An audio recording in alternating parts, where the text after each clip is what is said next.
hospitality.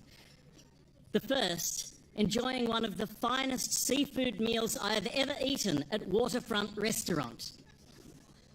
And the second, perhaps slightly embarrassingly, Your Majesty, singing karaoke till the early hours of the morning at Billfish. They were very different evenings, but they were both moments that captured the openness, humour and vitality that make Tonga so unique. Just a few weeks ago, on the 23rd of September, I had the great privilege of welcoming Your Majesties to the Parliament of New South Wales to open an exhibition honouring the deep and enduring relationship between New South Wales and Tonga. It was a joyous occasion. Hundreds of members of the Tongan community filled our halls with music and colour and pride. There were flag-waving schoolchildren, elders and families, all celebrating the bonds between our peoples. Many of the themes we celebrate today, shared history, mutual learning and enduring friendship, were beautifully reflected in that moment. In a world where certainty is often fleeting, constitutions provide the steady keel that keeps nations true to their course. They remind us that while governments may change, principles endure. Fairness, accountability, and respect for the people's voice. Tonga and New South Wales share not only a constitutional heritage, but a conviction that good governance must serve the public good, that learning from each other enriches us both. As we celebrate this Sesquicentennial, not only Australia and New South Wales, but I know that all nations represented here reaffirm our deep and lasting commitment to Tonga, to our shared interests, our shared history, and to our shared future in the Pacific family. Your Majesties, may the next century and a half bring continued stability, prosperity and wisdom to the Kingdom of Tonga.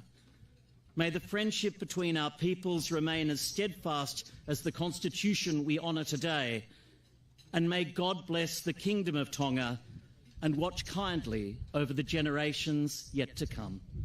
Malu apitu.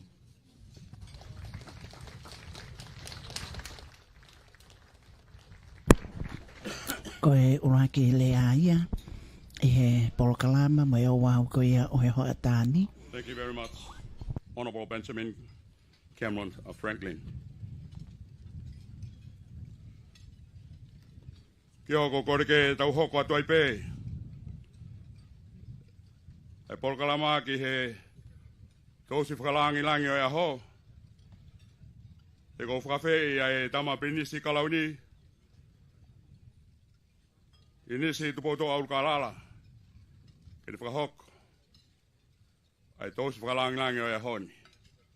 I'm honored to invite His Royal Highness Crown Prince Tupotoa Ulkalala to propose the loyal toast.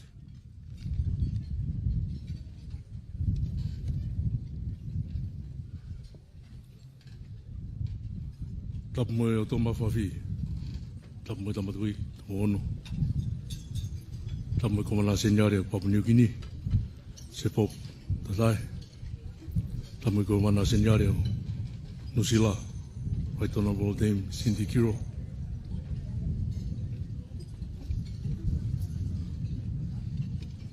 Tapumoe eksea wharearea, kau maa kau noperea ni whio. Tapumoe ke paremia, kau maa kau Hog Minister Kabineti.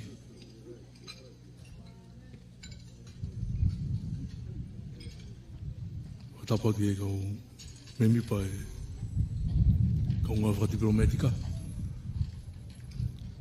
Tapumoe ke hatu ke eksea, kau maa e Palestine New South Wales Parliament. Tapumoe ke whawhikau Alfreda Diola, mo e hata glot. Kore e uwhanga tai pe ngai whatapu. Sa whakat mi moani.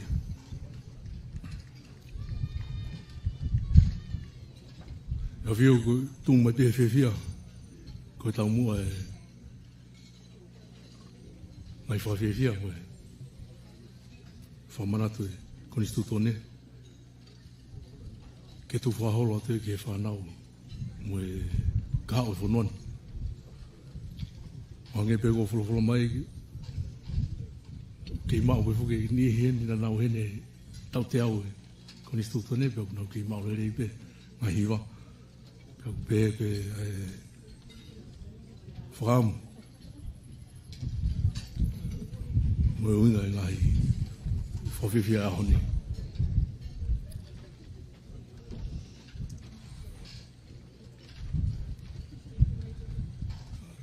Tolo atu pe ke whakatu he rea whapiraniaga ki nau tolo na si whawhi mai. Your Majesty, I'm here out of the happiness of our heart because of the intent that we had to commemorate and celebrate our 150th constitutional anniversary was to pass on the values and the traditions that from the blessings we have had, not only from our constitution, but also our culture and our faith foremost.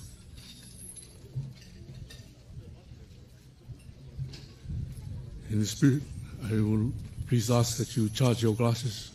Koret mo ke utumoha mo ipu.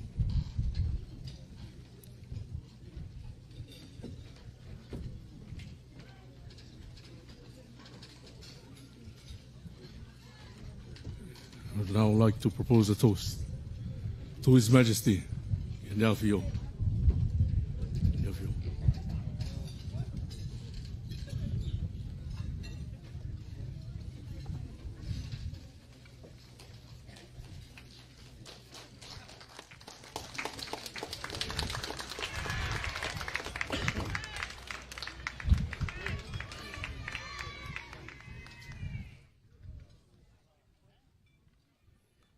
Pamalo atu tama pinis kalawini no whakakato e tos whalangnanga e ho.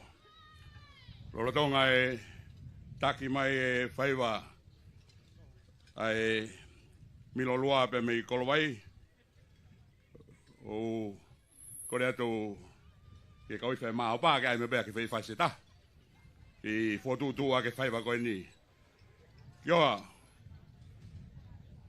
kore pe ke holo pe tau mawhaka whakataha pangai ke whai ato whakalo tau mawha.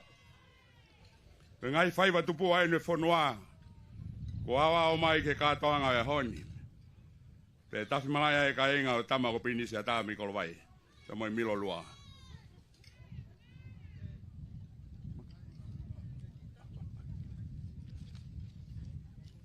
Mau pe pahul pe hokot.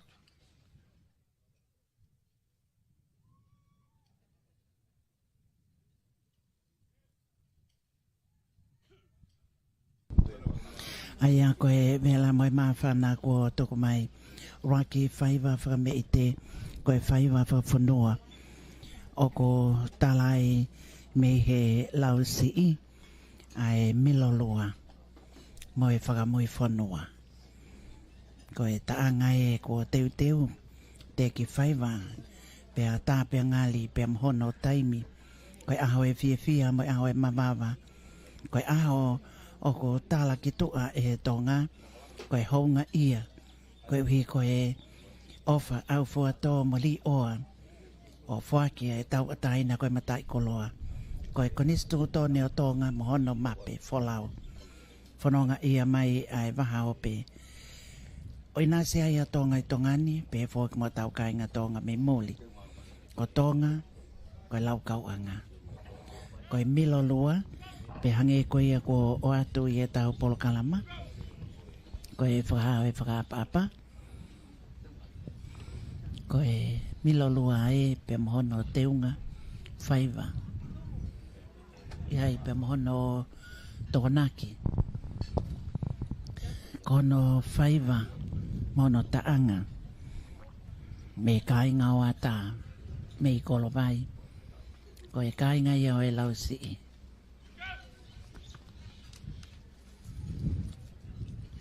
Whakawhawha pe masani. ko e whai vai wha e whakahoko e ahon.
koe waki whaiwaia ia koe tawhi mala ia ke ngahi whakame i te tau pe ia pea mo e whala o ata koe toa ko pou walu.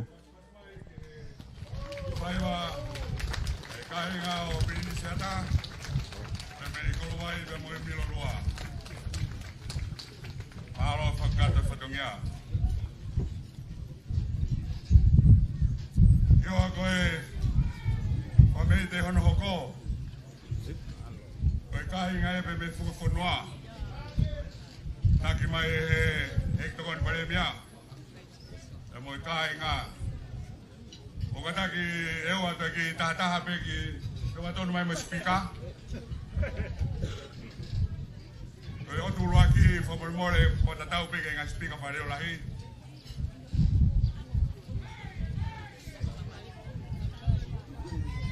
Whaiwa e ua koe tau aro. Kai ke lama mai whaiwa taha koe tau aro koe tu lama mai.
Mahawan mo kain na bataw.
Kataga doe pas mai ke mai wa ewa maro adu e ko ko mia ai ga ewa ro haka e fa o me fu mai lahi lava ro wa be mo ni fo wa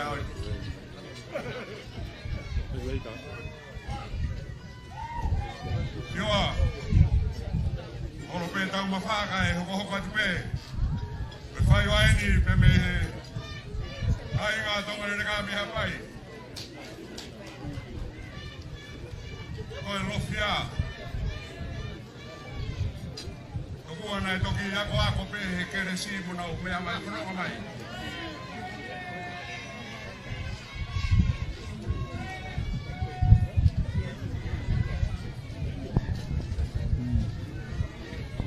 ko e polkalama o e whakamafola le hanga tonu me he mala e pangai lahi pea mo e whakahoko e whatongia ko e wo e ko hapai vewe ni o ko tau wakaiki ai i he hoa koe ni ko e lakalaka koe a ko e lofia pe o ko mawhana whao a tonga leleka mo e kāinga o e oto haapai pe o ko iai ai lawe i hoa koeni pe mo e whakahoko o e whatongia o tau inasi whakataha pe mo e tonga hona kotoa pe.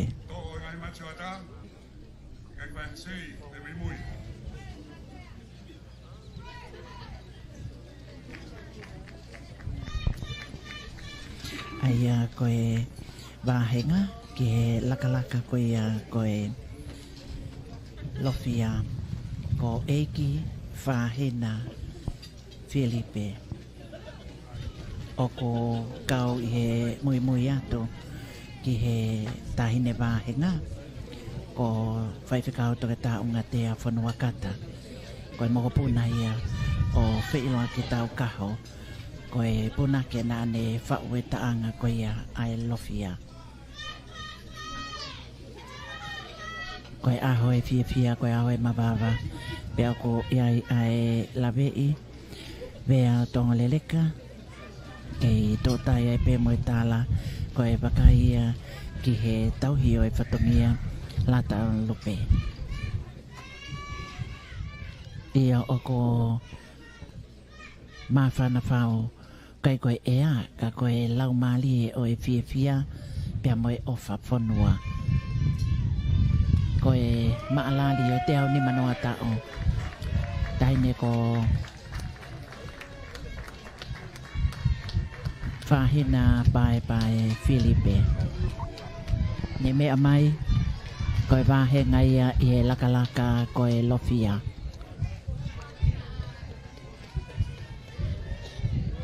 Oko iai whoki ai lawe. Lakalaka, e lofia pe me o kapai.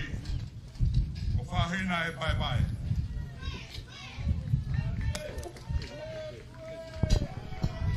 Me hapai veo mo tonga leleka.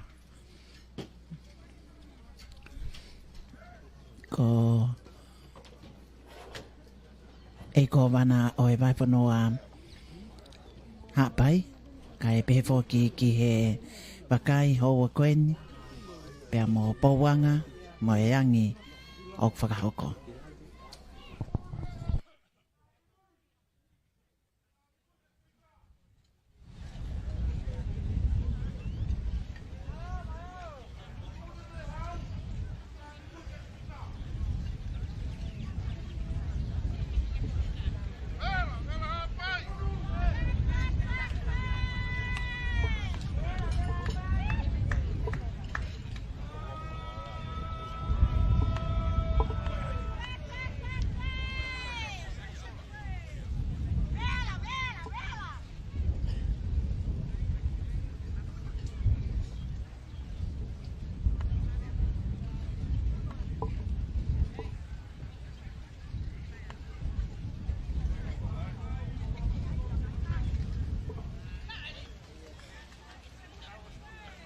Koe wakaia ki he lakalaka koe lofia o ko fia pe oai pa mohono taanga toku mai ke inasi ai kuanga pe moe kuanga koe anga ia wakai ke oto hapai pe mohono folaua io koe aho oe fia koe aho oe mawawa.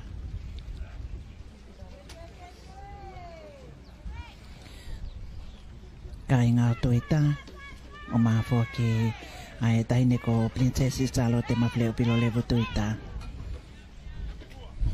Ko e whakalolo e hau o e fia o e a koen.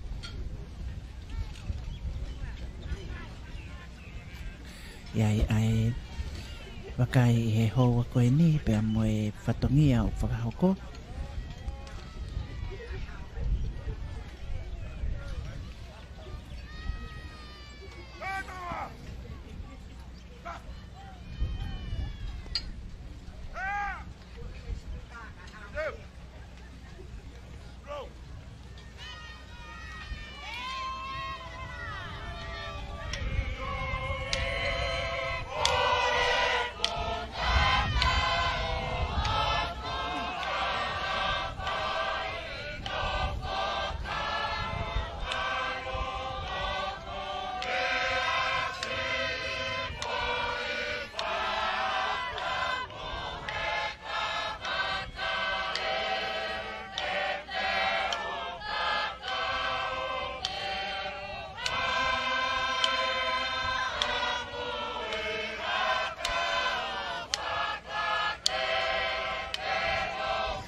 tu me mai koe lakalaka ia lofia pea mai kainga e whuione ni mi hapai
ai au tau te watu ki he tau whaiva whangausi ai a koe lakalaka ia i kare pia me i kolomotua ngahi whaiva tuwhanua ia kau whataa mai nā pōkalama o wau tau mawhai hoa tāni tau kau whataha te ono whailonga i koe tau te au ni mga whultau ai Konisitutone o tau whanua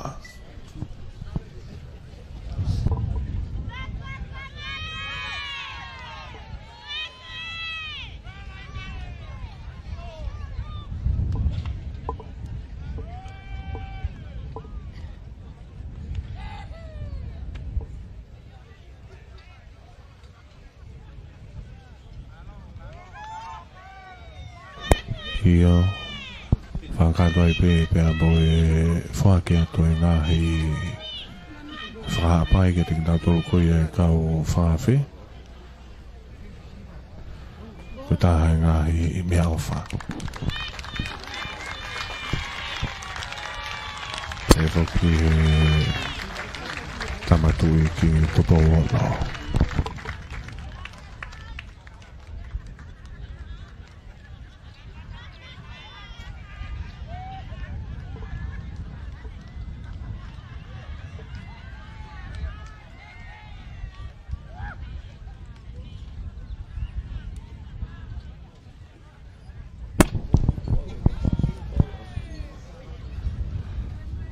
ai koe kakato ia e whaiva kainga pe me whauione mi hapai ai koe lakalaka ia lofia kato ke sola e lakalaka koe ia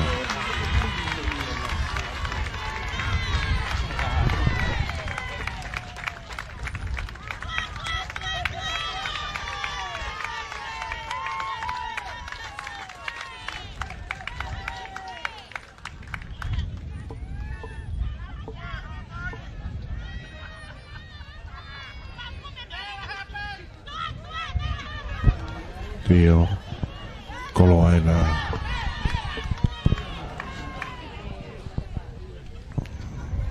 kau whewhineela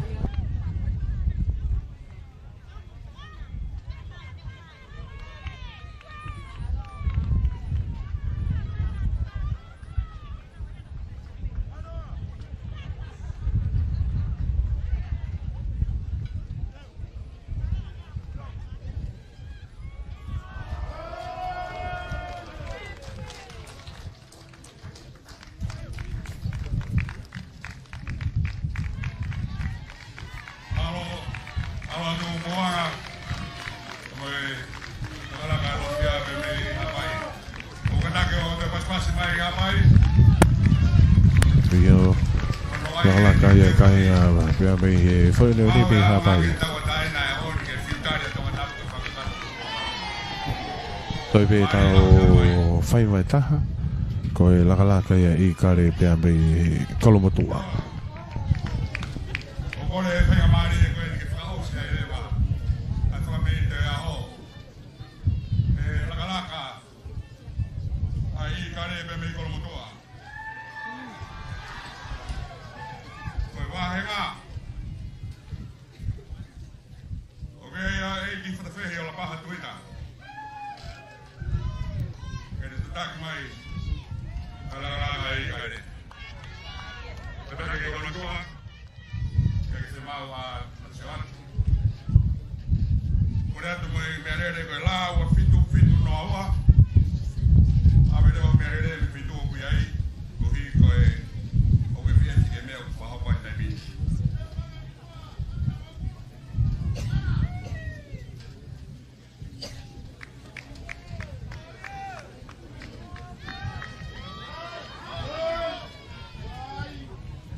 Kei foto tu mai laka koe I kare pe mai kolomotua.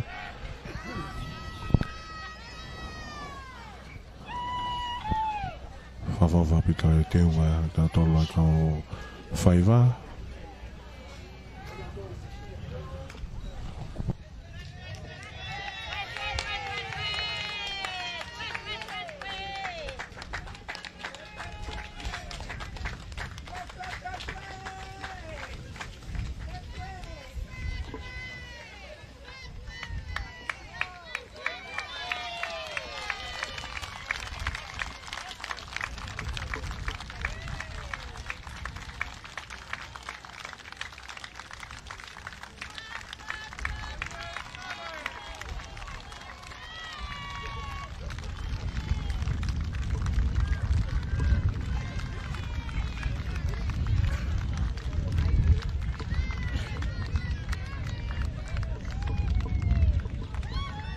Aia ko eiki whakawhehi la paha tuita mahenga ia ki he lakalaka ai I kali me kolo eiki me kolo matua.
ko motoa mo kataka mo mau super gila loi ke fakakata tau programa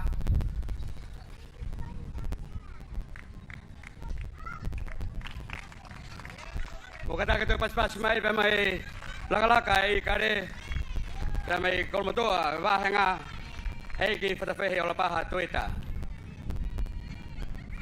pamalo atu ke ngai faiva mari aya koe kakatoia na koe nahi whaiva. Panga na pei ko meite alo tau. Ia mo whakalangi. O Katoanga whakahistoria e honi. Ia ko mari ho tau aho.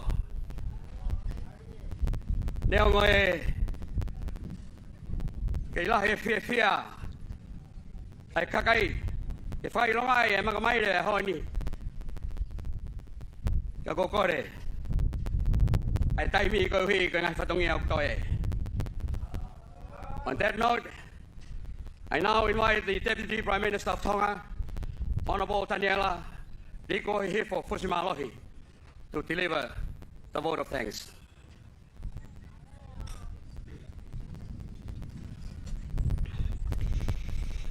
Kawatoa mo kioa. Tuma de mua fai ngamali ke fai hafefia mo fa malo he mea kon tau ausia.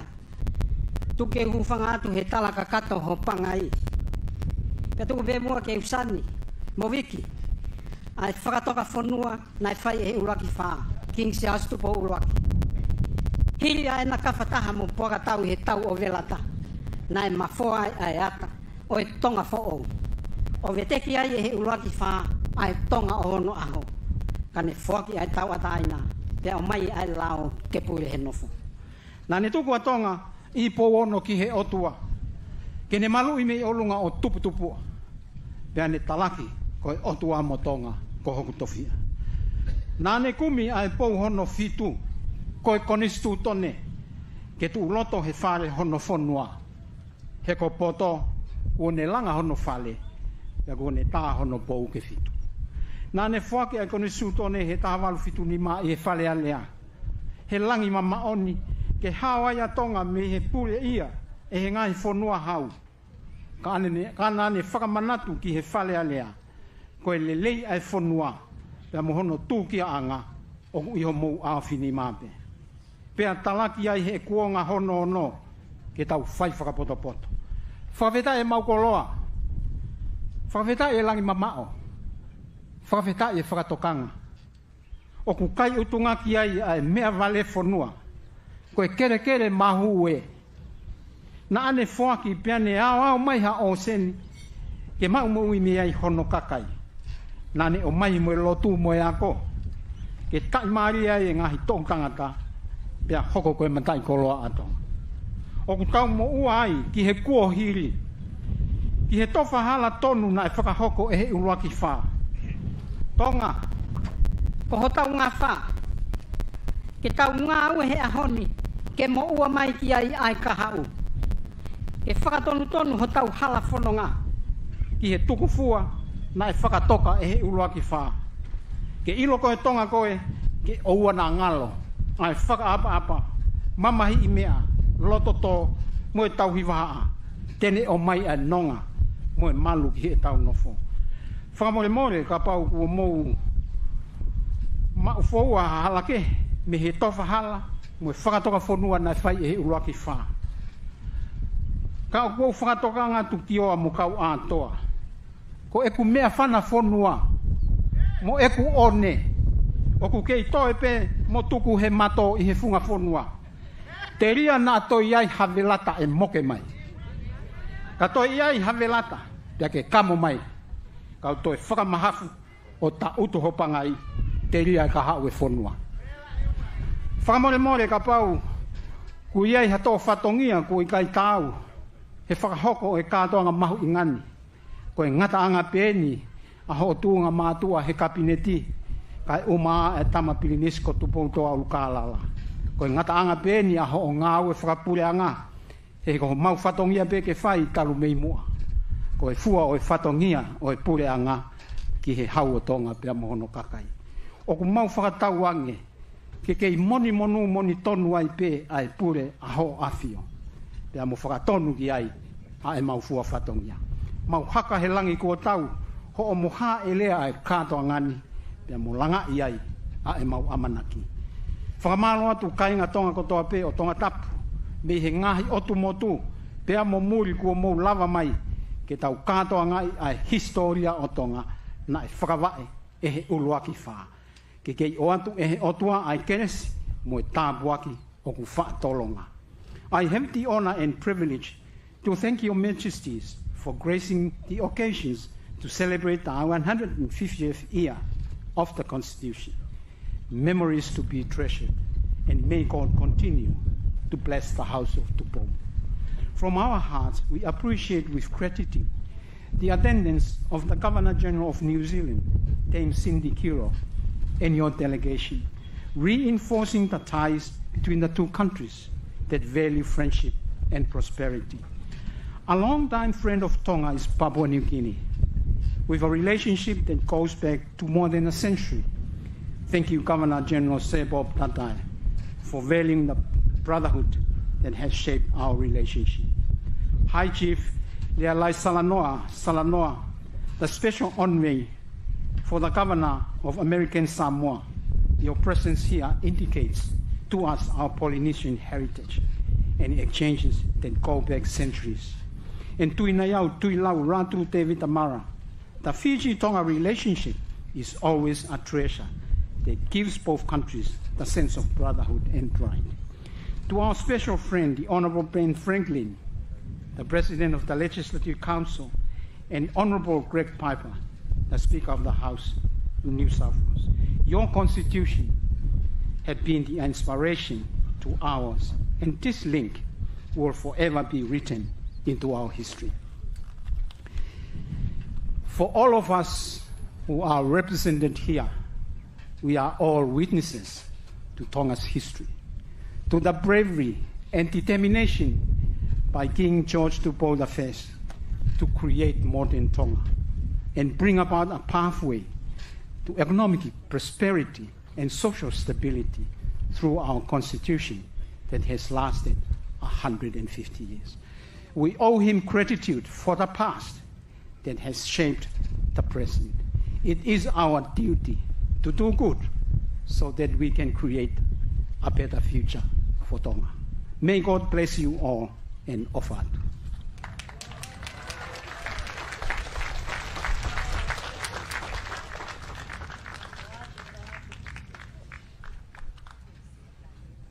Na tau kamata ki e lot.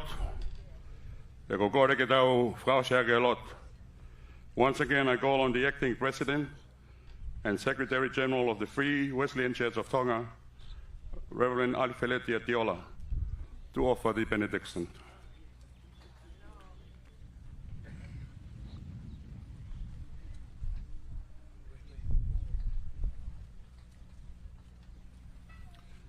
Whaose Katongani, sila ea ke tau tuku pā. O te mutu e taratau he ko merino e whanua. Tau tuku pā mo tau whaftai ke eki. Whawhanonga hāwe Katonga. Tau tukurori ai pe. Anong ea o whuruma avalu e himi, he suraki.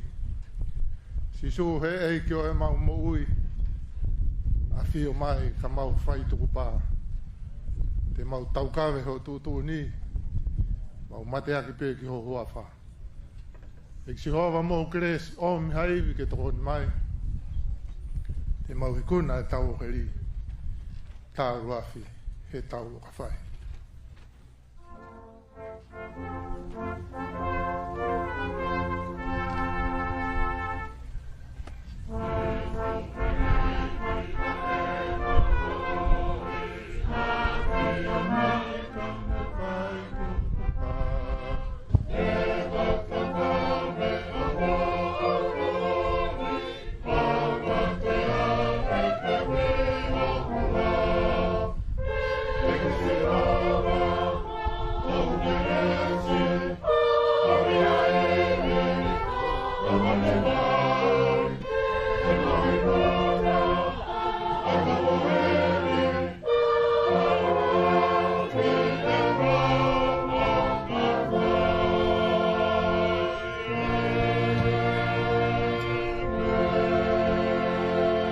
Pea ko iglesia tau iki ko Jesus Christ. Mo ofalahe ai o tua ko tau tamai. Ya mo feo yo la mali ma yo ni. Ke te tau tolu he hon. Ya fai ma wai pe o tai ngata. Pe tai ngata. Amen.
Koeni I he o wau koe hiki o e taumawha ke ena a whiwhio koe Katoanga o e te au ni mangofulu o e Konisitutone o Tonga pe wholofolai pia mo e eiki ko wana seniale o Papua New Guinea kai o maafo ki ahono hoa hou eiki whakawhi o e aho ko ene a whio ko e tui o Tonga mo e tahine kuini o e taloni ko e tui ne au o ko whewholofolai pia mo ene a whio pia o ko iai wakai I he hoa ko eni rātou David Tamara pia mo e whewholofolai ko e moko ia ahono whina ngalo I he kakato ai o wau o e aho koene me he hiki o e wheitau mawha kai o maa ai ha ele mai ko e hui ko e eiki ko wana seniale o Nuku'alofa pia mo e ne mea mai ke Katoanga o e Konisitutone o Tonga kono tau te au ni mangofulu pia o ko tangane pe ke whai ai mawhana me kainga o tuita pia mo e tahine ko princess salo te mawleo pilo levu tuita me he laka ai lofia me I tonga leleka mo e oto haapai ia e lawe ko e uhi ko e hau eki ko ia me haamoa pia ko whai ai bakai I he whemea aki ko e whewholofola ieni pia mo e tamatui kai o maafo ki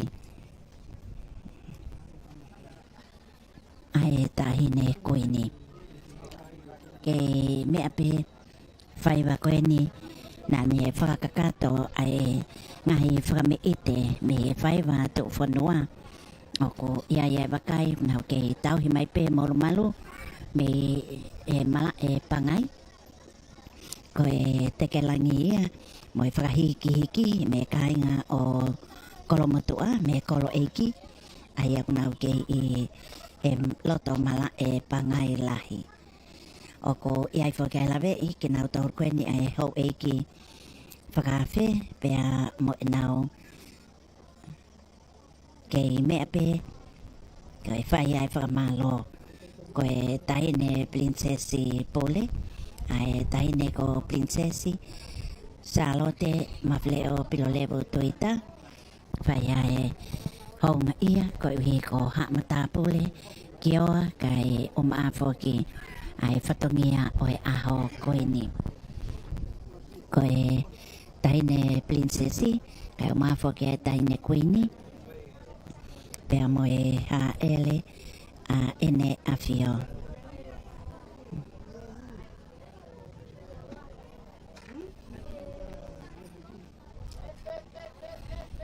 awe fia koe awe mawawa koe katoanga wha fia koe tangata ik pale mia o Tonga o mafo ke ai tangata iki toko ni pale mia o Tonga koe ahoni pia mohono tala o ko hikia he historia o e whanua koe ha ele makoi hono whinangalo ke whai ai Fia ai kāinga me he kolo eiki.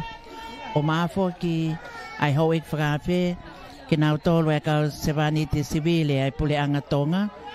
Kai o maa ai ngahi pot ngawe. Ai a koe ha ele liu laloen o ha ele lalope ki he palasi whakatui. Koe fia ka koha fia.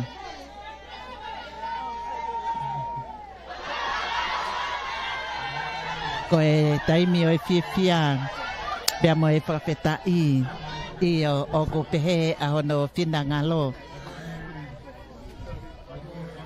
Koe uhi koe fia mo e tekelangi ko whakahoko me he kau whakawhe. Aia koe kakatoia ai whakahoko whatungia o e a koeni. Pea me he hiki o e taumawha whakalangi ki he nea whio. Pea mo e tahine kuini. Aia o ku iai ai lawe i e haua koeni. Nā tau whelongoa ki leleipe i e whaifatongia. Ai komsoni whakamafola lea Tonga.